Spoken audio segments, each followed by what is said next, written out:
வணக்கம். நான் உங்கள் நாஞ்சில் விவசாயி. நம்ம செவ்வாழை தோட்டத்தை பராமரித்து கிட்டத்தட்ட 15 நாள் ஆகிடுச்சு. ஏன்னா நம்ம பக்கத்து வயலில் பாட்டத்துக்கு எடுத்து மரவள்ளிக்கிழங்கு விவசாயத்துக்காக தயார் பண்ணோம். அதில் ஒரு 15 நாள் செலவாயிடுச்சு. சரி, அப்படியே விட்டால் சரி வராதுன்னு சொல்லிட்டு நம்ம வயலில் வாழைங்களோட பராமரிப்பு ஆரம்பிச்சிட்டோம்.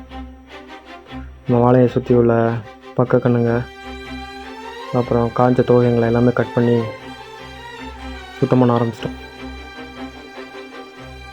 நீங்கள் கவனிச்சிங்கன்னா தெரியும், நம்ம வாழையோட மூட்டு பகுதியை சுற்றி களைங்க வளர்ந்துருக்காது. அது ஏன்னா நம்ம பக்கத்து வயலில் க்ளீன் பண்ண களைங்களை எல்லாத்தையுமே எடுத்து வேஸ்ட் பண்ணாமல் நம்ம வாழைங்களோட மூட்டு பகுதியை சுற்றி மூடாக்கா போட்டுட்டோம். அது மட்டும் இல்லாமல் ஆடி மாதம் முடிஞ்சு ஆவணி ஸ்டார்ட் ஆகிடுச்சுன்னா நம்ம ஊரில் மழை ஸ்டார்ட் ஆகிடும். வர நாட்களில் எப்படி பராமரிப்பை பண்ண போகிறோம் அப்படின்றத தெரிஞ்சுக்கணுன்னா நம்ம சேனலை சப்ஸ்கிரைப் பண்ணி